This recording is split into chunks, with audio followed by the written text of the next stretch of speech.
Babajide Kolade Otoju, and Majid Jamil. So if you're ready, let the hangout start now.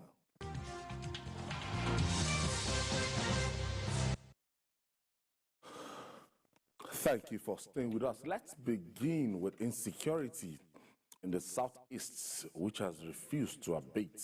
In another instance of festering insecurity in the region, Ebubeagu security operatives have killed 7 youths who were returning from a traditional wedding ceremony in Awumama, Oru local government area of Imo State.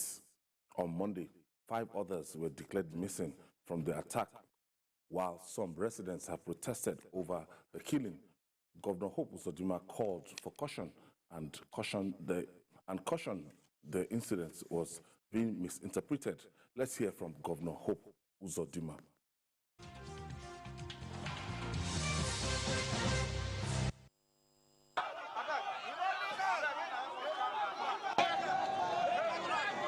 Why we are expressing our anger is to Imo State government. There is a team who then brought out named Ebubeagu, and that Ebubeagu have been killing. When they come where they are doing occasion, they will begin to shoot paradically, killing people. Oru as large, both Oru East and Oru West, we are all here gathered. We are not happy with what is actually happening in our land. We have been trying to deal with it, but at this juncture, we can't enjoy it anymore. We don't want Ebubeagu again. If Ebubeagu finish our youth, we will be women. What do we go do for this town? We just came out from a security council meeting where the DSS confirmed that they did the operation, and the operation has nothing to do with any wedding place. They went to a camp, and they went to the camp with a pointer who is a member of the gang, and they caught some people. And the people are currently with the Department of DSS. Yes, they killed some people. But those were also bandits, But we are waiting for detailed report. This is the interim report given to us in the Security Council. So I don't want you to be carried away by propaganda of those who are behind the banditry in the state. You should also investigate to find out for yourself what is happening.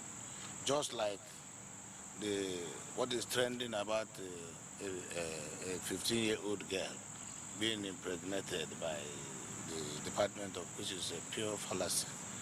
Rather, what the director reported to us was 2 ladies caught with some of the bandits. And those 2 ladies have been helping them for over 6 months now, when they were caught, to pick some of these boys who are with them. Because they are girlfriends to the gang leader, who is also still at large.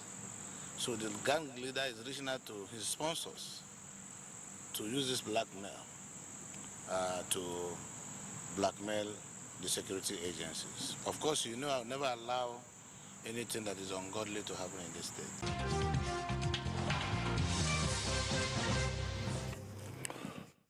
You know what is happening in Oru East local government again? It's a major flashpoint in Imo State when we're talking about insecurity. The Olu zone, this area,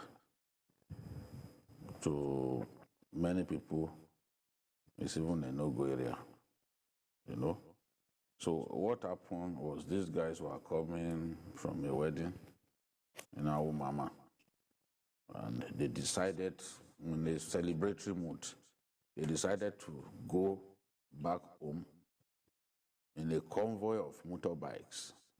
Now in our nation today, wherever you see people, convoy of motorbikes, you raise an alarm.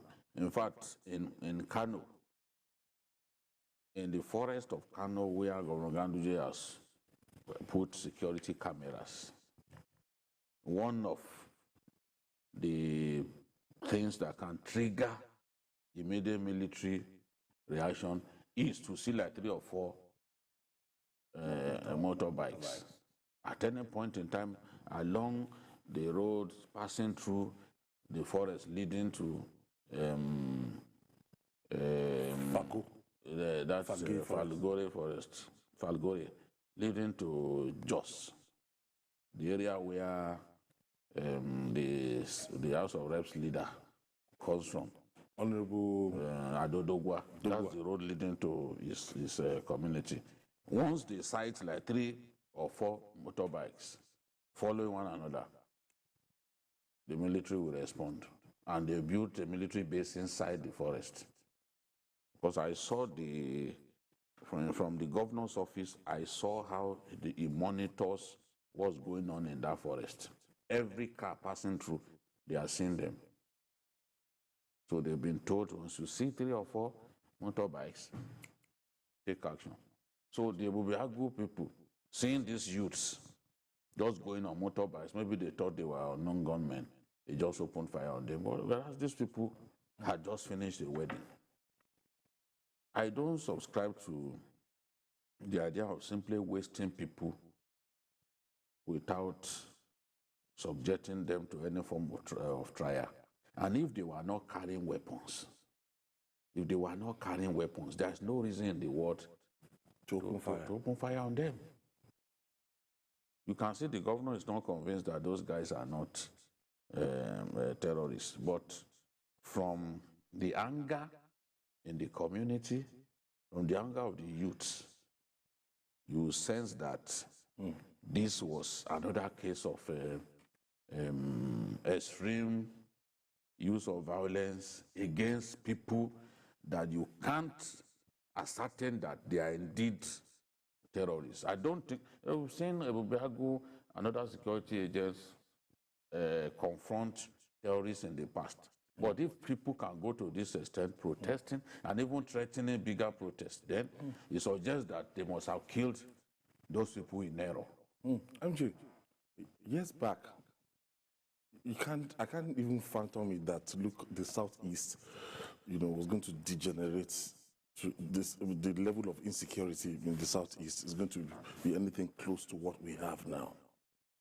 When I started journalism in 1992, one of the places I love to go to for assignments is in the East because of the peaceful nation. The peaceful nation.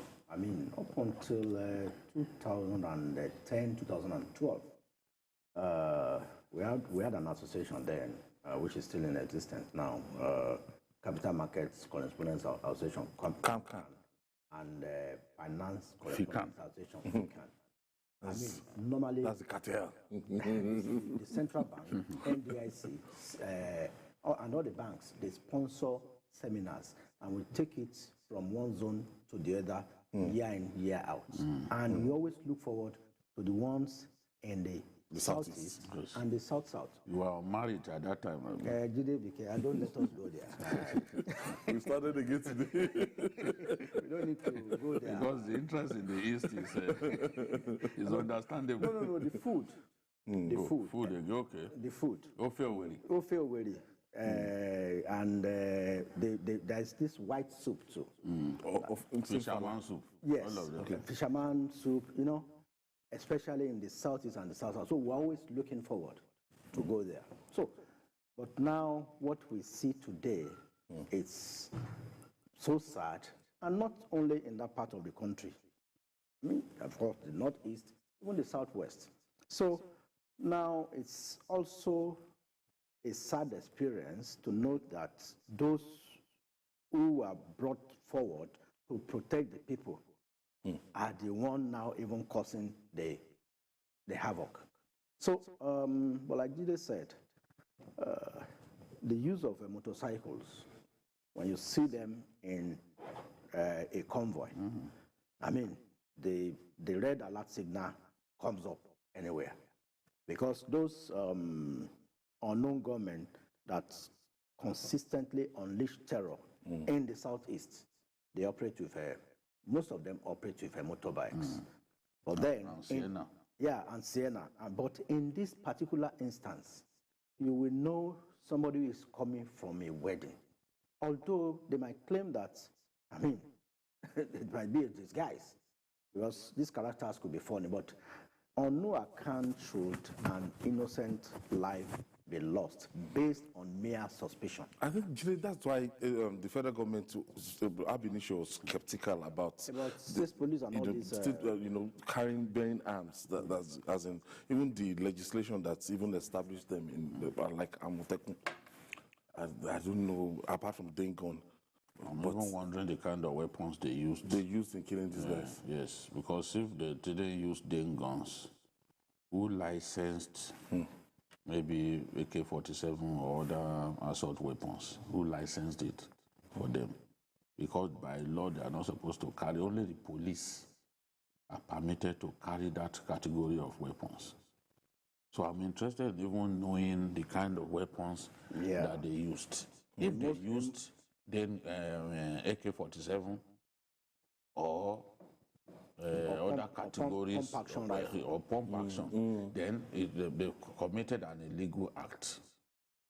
People will now see why even the police are skeptical of this kind of regional security bodies. Outfits. We will find out in due course the kind of weapons that they used.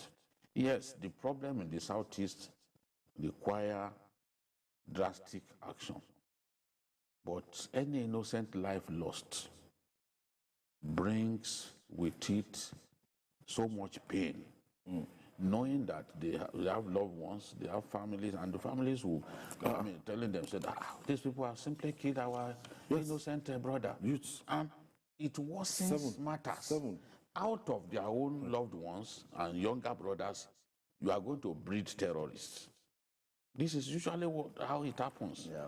The pain that the police or Biago came and killed my innocent brother can drive some other people to take up arms against government. This is what people take excessive actions do not realize. America, even in the Gulf War, they killed many innocent people. You just see a house will be bombed and innocent people will be killed. That was how ISIS came about, because Baghdadi, who formed ISIS, was detained in this Guantanamo Bay. No, this Abu Ghraib or something, one prison in the U.S. I mean, in Iraq, where they put high-profile terrorists. I think it's something Ghraib prison, Ghrraib. It was in that prison that the idea to form ISIS came about. The injustices, some of them were forcefully sodomized by American troops. They got angry, and once they came out, they formed a terror group. So we could be worsening matters in the Southeast if we are not careful. Thank you for joining us, Emeka. Okay, Kelechi. Yeah, how are you? Good evening. Good evening, Kelechi. I'm happy to get through to you. Over 1 year now, I've been listening to your program. Okay, go ahead, please. Yes, I want to ask you. Congratulations. You and Jide and your crew, people are really enlightening us. If I have my way, I will sponsor this program. I say well done to you people. Yeah, come, Kelechi, now bring the money. See, at the end of your program, you always tell us that, make I speak pidgin, at the end of your program, you always tell us, say, the repeat broadcast will happen by 11 p.m. And close to 1 year now, it has never been so. I always listen to it by 5 a.m. You know, sometimes I'll get to my workplace, I'll get to... I think you're watching us via our terrestrial platform. Watching in Lagos? No, on the local platform. No. Your repeat broadcast will always come by 5 p.m. Why is it so? Why not you tell us 11 p.m.? No, you are watching so on why is it so? Entertainment. If you watch on DSTV or GoTV 45, or GoTV or YouTube, DSTV 418 or GoTV 45, or YouTube channel. Yes, don't watch. Yes. Okay, on the local. On this local platform. No, it will not happen. You won't see it at That's CVC Entertainment, our sister station. That one, you will see that one at 5 a.m. 5 a.m. The repeat of that channel. Okay, thank you very much. Well done. Thank you. Thanks. Thanks for calling Kelechi, at least in the last 12 months, even trying to get you. And it's so frustrating when we see that this is across the country. The level of insecurity and life is very cheap now in Nigeria. British cheap every day is no longer news. What makes this very sad is that the new couple, they have given those new couple a very bad name. It's like a bad omen. People continue to talk about it that number of people died on the day they got married. You see, several implications, even traditionally. You know, they might say it is the bride that has a bad leg, in quote and unquote, or it's like it's the groom that does something. You know, so many implications. This sort of killings are avoidable, but because of the palpable state of security all over the country, I mean, at the least suspicious moment, people open fire. It's not supposed to be. It's because of our level of the level of insecurity all over the country. It's rather sad. So that's why this one give more voice to the people arguing against state and regional police. All right, moving forward now. Now, the law of gravity predisposes that whatever goes up must come down. But here in Nigeria, it's a law that prices of goods and services don't obey. Weeks after film marketers began to hike price of petrol due to scarcity that resurfaced across the country, the Nigerian National Petroleum Company, that's NNPC, has approved an upward review in the pump price of petrol from 165 naira to 179 naira per litre, effective from this Tuesday. The NNPC, which directed fuel marketers to change the petrol price on their pumps immediately, also increased ex-depot price from 148 naira to 167 naira per litre. Jide, at last. Yes, we had been this talking cat about and mouse this. game. We had been talking about this for about a week. We must have done three programs to talk about the fact that marketers were saying, no, this 165 per litre was no longer sensible because the landing costs had gone up. The people buying from private depot owners. So the denials those from private NNPC, depot owners were already selling to them, to independent marketers, at a price even above the official price. So what do you then expect them to do? I go to you as a depot owner, I buy petrol at 168 naira per litre. You then expect me to go down and sell at 165 naira per litre. Nobody does that. The high cost of diesel that we are buying in January at 255 naira per litre has gone up to 850, 780, 790, 1,000 per litre, depending on where you are buying. If you are buying in the northeast, it's 1,000 naira per litre in Maiduguri. So now people will lift petroleum product, they will lift petrol from Lagos, where the tank farms are localized. You are moving up north. You still expect them to sell at 165. At 165 with the high cost of diesel. In spite of the petroleum equalization fund money. Even if you bought that, those ones, they are even owing them more than 50 billion in claims unpaid. Now, you go to filling stations in Abuja, for example, you want them to sell between 6 a.m. and 6 p.m. to ease the congestion in filling stations. But everyone knows that public electricity supply is erratic. In most cases, it doesn't even exist. They will now fill their tanks with about 100 liters a day and begin to sell at 6 a.m. If you must sell at 6 a.m. to 6 p.m., you will consume in that region. So who then pays for the extra cost of keeping the filling stations open for that long on 12 diesel. hours, yeah. On diesel. That's why they said, look, things have changed. We lift petrol in tankers, and tankers run on diesel, and diesel has become extremely expensive. A friend of mine who was building a house last year, when he was moving some equipment to the village, he spent 200,000 naira on the truck. Today, the same trucks are asking for 600,000 to move his things from Lagos to Kogi State. When you ask them what's the problem, they say it's diesel. Yeah. Diesel cost, even for broadcast stations, has risen by 150% between January and now. We have banks that they close 3 p.m. now. Yes. They don't close 4 o'clock again because they want to shut down. So this is the situation. What do you expect? Majid, for some weeks, I would just send somebody to go and buy like 25 liters gallon, and the person told me yesterday that I've been buying it for 200 naira. That's why he goes and he can come back on time. For ease of everything, cars will just drive into the filling station, and people accepted that fit. We have the major marketers and NMPC. Then we have the independent marketers. The independent marketers have been selling well above they have been selling like 180, 190.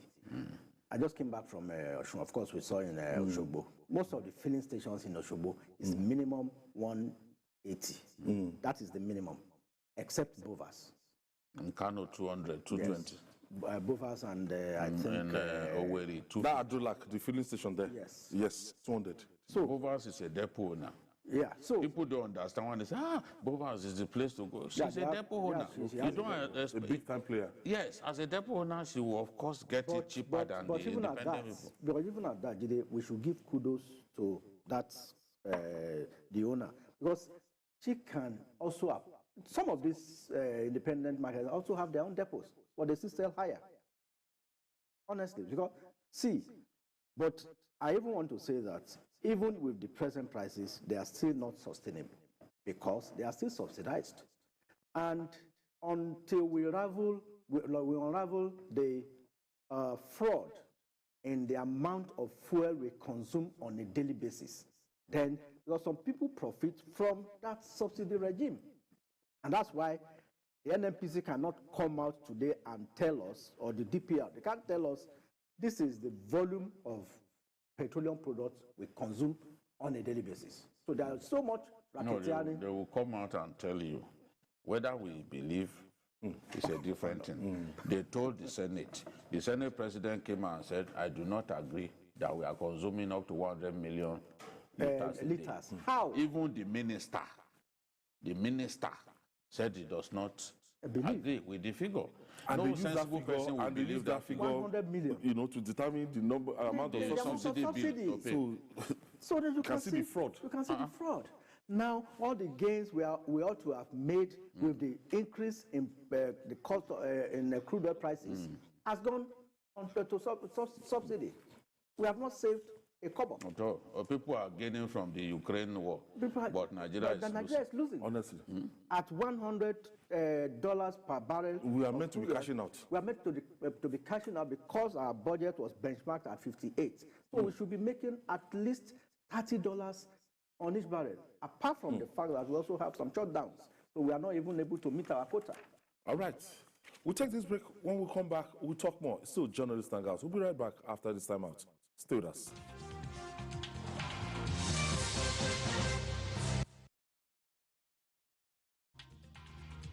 He was military governor of Lagos State from 1996 to 1999, who inherited a dysfunctional agency with low morale in 2021. The men were demoralized practically. They did not appear to have any purpose anymore. Today, the National Drug Law Enforcement Agency has witnessed a progressive impact under his leadership. For Buba Marwa, tackling drug abuse in Nigeria is not a job for the faint-hearted. This is a business that is slush with huge sums of money. He speaks on events that led to the arrest of Nigerian super cop Abba Kyari. They themselves that were arrested that confirm to us. They communicate directly with the cartels. And while there are hazards on the job, there is also the temptation to compromise. They brought huge amounts of dollars, to buy his conscience, and he reported it. Marwa speaks on why assets of drug cartels need to be forfeited. People will try to serve 5, 10, 15 years in jail and come back and meet their assets. Watch out for this exclusive with Brigadier General Buba Marwa, retired, on Journalist Hangout this Thursday at 5 p.m. only on TVC News.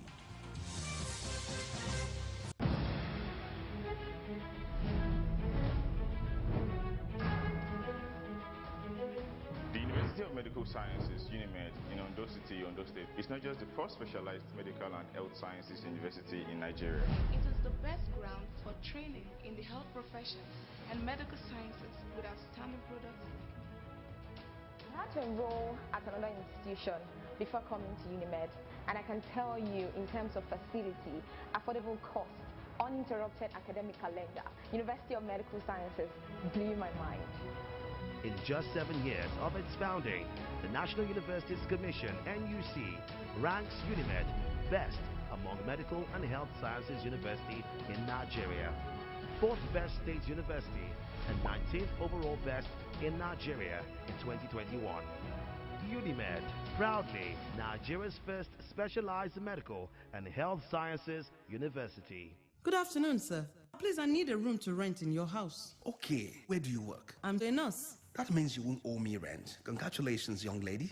You have yourself a house. Well, thank you so much, sir. So, how much is the rent? 90,000 naira. Oh, but wait, where are you from? I am from Akamata. Akamata what? Akamata in my house? If you know how you got into my house, please get out right away. My spirit and that of Akamata people don't have anything to do together. Sir, what have I done? Your people from Akamata are known for bad things. That is what they represent, and you can't live in my house. Just get out right away. What's going on? Leave my house, young lady. Yes, our differences extend to our languages, culture, food, and even belief. But we are bound together by the cord of love. With one heart, with one voice, we will make Nigeria a hub of greatness, a place where the people live as one. This message is brought to you from the Center for Democracy and Development, CDD, with support from the UK government. Illicit drug trade and transnational crimes are said to be the most lucrative today, and chairman of the National Drug Law Enforcement Agency explains why. The cartels themselves, in some places, are part of the government. They sponsor to make the appropriate laws that will meet their own needs. Quantity of drugs seized in the last 12 months has been enormous. We've also convicted about 2,350, and they're in jail. But how bad is the drug situation in Nigeria? And in 15 months, we've counseled and released over 11,000. Can Nigeria have a drug-free society? I can think of no other business that pays the criminals more. Watch out for this exclusive with Brigadier General Buba Marwa, retired, on Journalist Hangout this Thursday at 5 p.m. only on TVC News.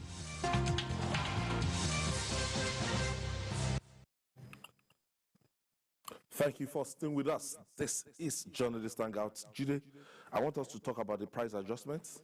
Yes, what they have also done is what we said before, that look, it makes no sense to assume that we can sell petrol at the same price across the whole country. So now they are saying that in the southwest, it should be sold at 179 naira per litre, representing an increase of 14 naira. In the northwest, they are saying that it should be sold at 184 naira per litre. That's 19 naira increment. Northeast, 189. That is the highest. That's representing 24 naira increment. Then south, 179 per litre, 14 naira increment, just like the southwest. North central, 179 per litre, representing 14 naira increment. Southeast, 184 naira per litre, representing 19 naira increment. Then Abuja, 165 naira 174 naira per liter, representing 9 naira increase. Then Lagos, finally Lagos, 169 naira, representing just 4 naira increment. The question people are asking is, how come in the southwest the price is higher than Abuja, given the fact that the tank farms are located here? How? Yes. Because you have to move from here to Abuja. Yes, so how come you are saying they should sell at 174 naira in Abuja and that they should sell in 179 naira in the southwest? Because when you look at the distance, the southwest is closer to the source of the product. I want to believe they made a mistake there because I think it's something they will still adjust. But it's in black and white. I also did the same issue. And the same thing in the southeast. So southeast is 184. Yeah. So southeast and northwest, they are to sell at the same price. They will burn more diesel transporting it from Lagos to the northwest. To the northwest and the north central and even Abuja. From Lagos to Abuja is minimum of 8 hours for a fast-moving car. Talk less of a... when we started, we said in Nigeria, anything, Yeah. People can understand. That means our friends in the southeast, if you go on social media now, you can see what they are saying, that the southeast is closer to Lagos than the north, than the far north. Yet, they are to sell at 184 and the same price as the northwest. Just 3 naira, 5 naira difference with the northeast. We just pray that the inflation we are experiencing now, that this increment does not affect everything across. No, there is no way it won't affect. At a point, you'll see almost everybody will be selling at 189. At that max, the maximum this because it's now between what I was at Mobile this morning, one of the mobile filling stations I bought at 170. So I think it's only NMPC that will sell at 169. But the others you see from 170, even some will sell at 175 in Lagos. So it will range between that 169 and 189. All right. Whichever way is applicable. Moving on now. For enhanced development of the society, talent must not just be discovered, they must be nurtured to fruition. The governor of Borno State, Professor Babagana Zulum, has presented a 5 million naira check to a private school as scholarship for Musa Sani, a 13-year-old talented boy who used mud to replicate the state's first flyover in Maiduguri. The payment has been made to the academy in Maiduguri to cater for Musa's education from primary 4 to completion of his senior secondary school. Jide?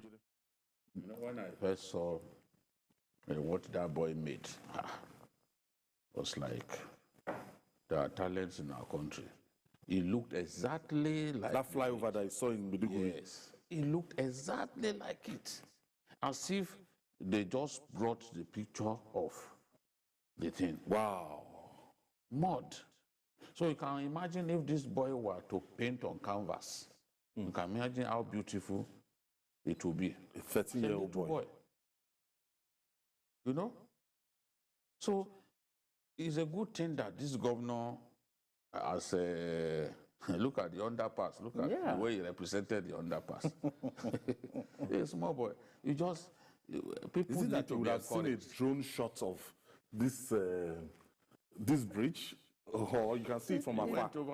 Even if he saw a drone shot, I mean, for him to decide to replicate that, and you can see at the age of 13, and he made it with mud.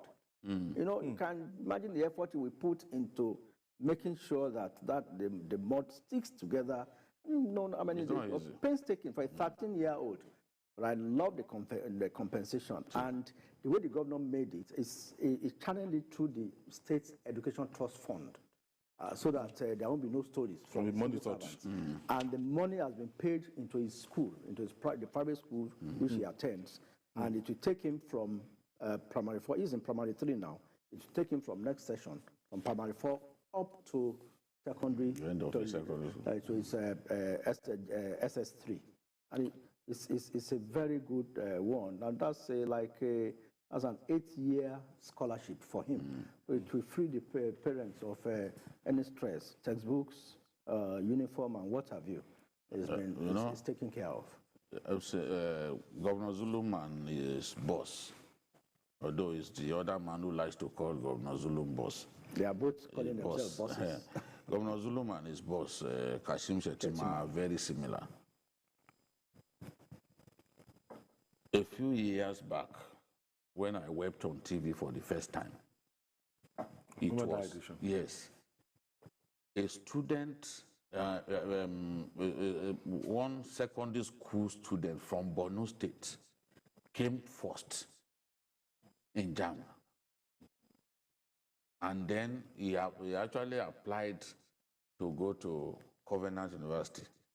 So what Governor Shettima did was to just go and pay school fees to the school. And the boy they had no father. Wow. The mother is a widow, you know. So Shettima just came in and said, okay, we are proud of this boy, that someone from Borno State can come tops. Yeah, that was like 5 years ago. Yes. I remember it made a lot of yes. So I was so emotional that in spite of the war in that state, they can still have someone from that state can come up tops. So the governor went, paid the school fees, you know. So it reminds me, I mean, what Zulum has done reminds me of what Governor Shettima did at that time. It's a way of encouraging people. There are a lot of Musa Sani across the country. Yeah, of course. And this is the way this boy will get better now. Yes, because of the encouragement. Encouragement, yeah. He will get better. He will do greater things. Yes. He will do exploits. You need to will be monitored. You know? And see, the people of Borno, despite the Boko Haram insurgency there, they have been very lucky with good leaders, especially with Kashim Shettima and Zulum. I saw a Facebook post by Senator Barafemi Ojudu on the first time Zulum started building those schools. Model schools. Those model schools. It can rival any model school in America, not only in Nigeria. Yes. If I fashioned it after America, you wonder, is this Nigeria? And some Senate buildings of universities are not as good as beautiful as that. In the Northeast. So some states are unfortunate with the kind of leaders they have. We've left that era that our parents will tell us that education is the only pathway to your pathway to success. That now talent is not paying off in Nigeria. Yes, of course. And once you can hold your talent, develop your talent, the sky is your limit. Some of the kids that we sent to school, we expected them to become doctors. They got to school and they graduated even as doctors and chose a different path. Yeah. Some will become entertainers. Some will look at Soludo's son, for example. He said his dad does not want him to sing. But the boy believes that is the part that should... You haven't going too far. What of Femi Falana? The dad... yes. For Fals. The dad wanted him to take over his chambers. In fact, if you listen to the testimony of the mother was always going to school to pray Fals out of that there's evil spirits. Yes. God, I want a son that will serve you, that will be an evangelist. That's what the woman wants Fals to turn out to be. We should allow these kids to, I mean, if you try them and, we should allow them to choose a path. You can only advise and counsel. I mean, they have, especially these days, they have a path they have charted for themselves, and they are very creative. Very quite creative. Quite creative. And I remember, is it Ronaldo that plays saxophone? Yes. Kudos to Musa Sani and congratulations. Yeah? Yes, he will run away, go and play football at a field in Akute with his colleagues. He just likes football on his own. He will just be juggling the ball, just playing. And he has been playing the saxophone for all my children never really like football, except him. And he's taking it seriously. He loves football more than the sax now. Nobody knows where he will end up. We end up in an academic. We end up in Arsenal. I'm telling you, he's actually a Man City. 500,000 pounds a week. You know, when I was a day that Man City beat us. I imagine my son, 15-year-old, I beat you now. I beat you. I said to football has caused disrespect. And finally, Nigeria is not at war, at least openly and officially, but the country continues to be buffeted by attacks from non-state actors between Sunday nights and the early hours of Monday. Terrorists and bandits ambushed troops and attacked civilians in 4 states within 6 hours. The states attacked include Borno, Plateau, Katsina State, where they killed many and kidnapped others, as well as a village in the Federal Capital Territory, FCT, Abuja, where they killed a 7-year-old child and abducted 9 residents. Many Nigerians wonder if the time is not ripe for new strategies to tackle terrorists in the country.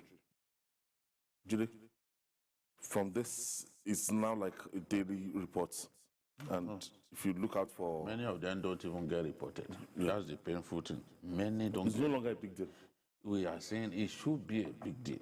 But it's unfortunate that killing of people has become such a recurrent matter in our country that it does not strike any... I mean, it does not make people shocked anymore. People losing their lives does not stir any kind of shock in Nigerians anymore. But at the same time, nothing has given this government a bad name like this insecurity, especially the feeling that it is powerless. That topic we discussed yesterday, yes, it was on BBC. Yes. It was on BBC, Foreign Service. That's the guy that was banned. Yes. A terrorist. I mean, if people didn't see the video, they would say it's fake. Well, people saw the video and saw the huge crowd that was there. Yeah. In fact, one of the commissioners was also there. Because that commissioner, I think, is from that local government. So, you know? So this is how bad it is. When I was preparing, I saw that in the first quarter of this year, we have lost 2,331 people to insecurity. And 65% of the total attacks have come from the north. 65%. This Abuja, this Abaji area is full of terrorists. That Abaji, that's the border between Kogi and the Federal Capital Territory. Full of, most of the attacks on that Lokoja, Abuja highway have happened within that small area. Most of the exchange of gunshots between bandits and police or soldiers have happened in that area. That's the same area where they've taken residents away and killed a boy. We've got to do much better. That is the point that I'm making. It appears that all the steps that we have taken have failed to yield the dividends. We said we must begin to call bandits terrorists, that it will enable us to visit the highest form of violence on them. It has not achieved the aim. We said, okay, we are even telco services, we are stopping telco services. So that they won't be communicating. We stopped telco services across those contiguous states. Still. They didn't achieve anything. They came, but we had to forget, because people were suffering. Even when people get kidnapped, they can't raise alarm. Because we stopped telco services, we had to allow telco services to come back. The thing has not reduced. We tried to pacify them. Governor Masari tried to pacify Governor of Zamfara. In fact, that of Zamfara, I remember the former IG even sent the police commissioner to go and attend the ceremony where those boys were pacified, where they agreed to lay down their arms. You and I know that effort has failed. They are back to kidnapping people. Anybody who negotiates with bandits is wasting his time. It can only be for a short period. Once they get hungry again, they go back and start kidnapping people. So when you see all of the steps that we have taken, including air bombardment. And you see that they are still harassing our people, still killing our people. You then wonder that what should we do next? Are we simply to give up?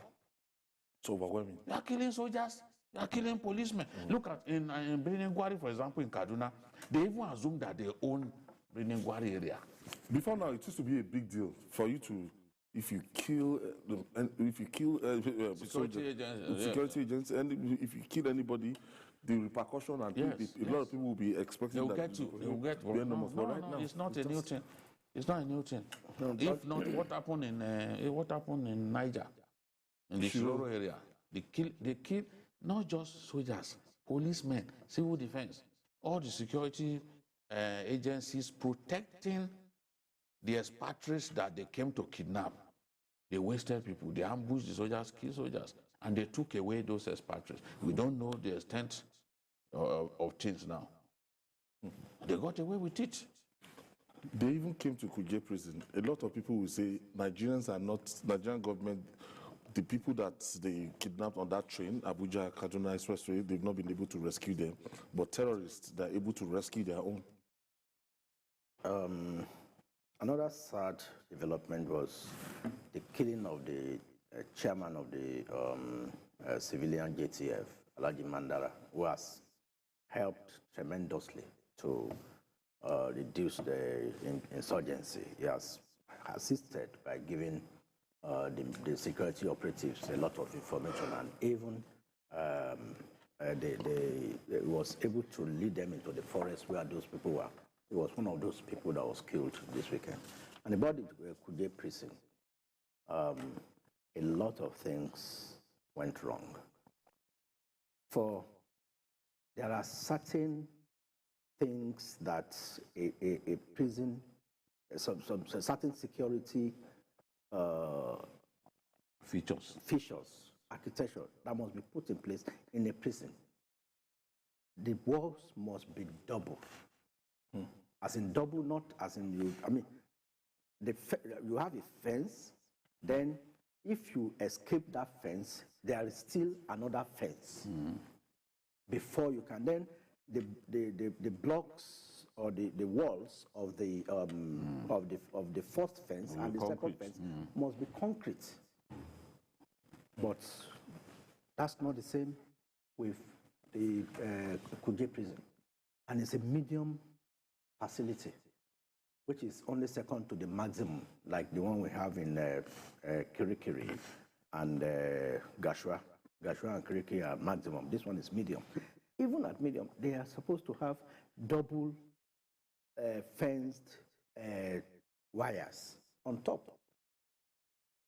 Only one.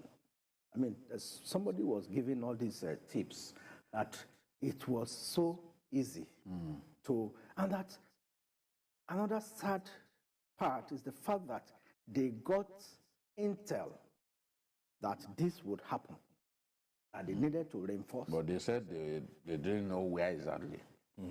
That they didn't know where exactly. Yes. But even if you didn't know where exactly, you should have secured all the major prisons. Especially when you know that some terrorists are being kept in that place, and these people have been demanding for their release. So when you know that, you don't need any. There's no excuse, honestly. No excuse. You don't need anybody. And the length of time that they operated. They operated. It's the one that saddens me the most. So we could call for reinforcement. Nobody. More than 2 hours. They were there for 2 hours. They had time to preach. Quite audacious. How far is the police headquarters? Capital territory. Or there is nowhere that place in just nowhere in Abuja. 30 minutes drive to the airport. To the airport. Where it happened. And even to the military barracks and to the police headquarters. Where, I mean, and we could not enforce and give support. And those guys were there for more than 2 hours. They were even preaching. 2 hours. 2 hours is a long time. In Abuja, honestly. And at night, when traffic will be light. So what call, I mean, what happens to our rescue? Why do we have, you see sometimes when you see our barracks, there's so many barracks in a location, you ask yourself, what is the point? So remember what the Emir of Zaria was saying. How far is the Abaji barracks to this Kuje? We can Google it. Even the Aso Rock itself is surrounded by about 4 barracks. Yes. DSS headquarters, this, that. And NSA headquarters. That all in all this, all on the way to the airport. The Emir of Zaria said, see, we have so many security formations in Kaduna. We have Army Depot, we have Depot when they even went inside the NDA. He said, went yet, inside the NTA. Zaria is not safe. Even Zaria alone has military formations.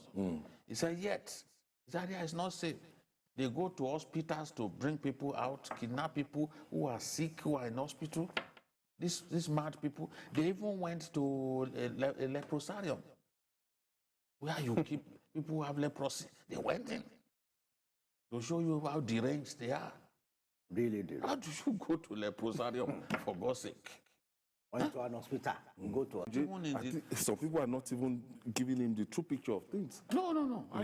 When I went to do some work in Kogi East, the doctors told me that to do ward round, they go around with policemen with AK-47 to do ward round. Can you imagine? Yes. Because these guys were targeting doctors. Yeah. The same way they are targeting a Catholic priest and all that now. They are targeting doctors. So they had to now go around, when they are doing their ward round, they will go with armed somebody who is ill. A doctor comes to his bed to attend to him, and he sees 2 policemen with AK-47. Can that aid his recovery? I'm telling you, he will be too terrified. Yet, in some countries of the world, before you can see a long rifle, before you can see rifle, honestly, in broad daylight, it's shotguns that you see all around. Yeah. But in our country, from the airport, you start seeing long. When you go to Ghana, for example, is how you see people with AK-47. That's to tell you the extent of insecurity in our country. And we are not defeating these guys. Yet we have the resources to defeat them. If we come up with the right approach, we come up with the right strategy, and we do not relent. I always say that, look, even though we are making progress in the Northeast, the worst thing we can do to ourselves is to be lethargic, is to think that, yes, the war is won. Look at what happened in Gubio now. The ambush on troops. Yeah. It shows that, look, whatever progress we've made, that the war has not ended. The threat has not been completely taken away. In Gubio, they actually sold a dummy to the soldiers. They went to the Ruga facility, on motorbikes. So the soldiers went there to look for them. So they dispersed. After about 6 or 8 hours, the soldiers, after combing that place, they thought they had disappeared, not knowing that they have gone somewhere to ambush and regroup. As the soldiers were going back, they opened fire. That's what they always do. That's their approach. They are now good at ambushes. Surprise attacks. Yes. Look at Monguno now. I was told that Monguno, that people are scared because they've carried out 2 attacks in Monguno in recent times. Meanwhile, this Monguno before, they could not go there. Fortified. So, what is, you just ask yourself, what's going on? What's going on? We have to leave it there.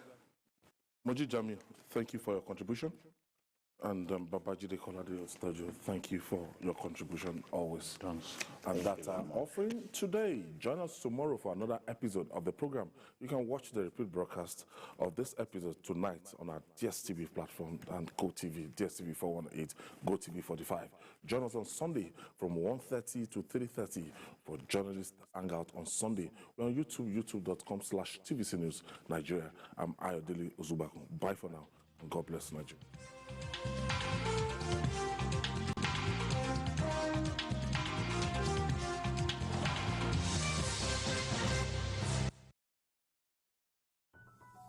The TVC News at 7 and the TVC News at 10 are not like any other news broadcast. It's the big news hour, the hour for the big breaking stories. We've got some of the best reporters on the field, taking you through as it happens. It's fast-paced, hard-hitting,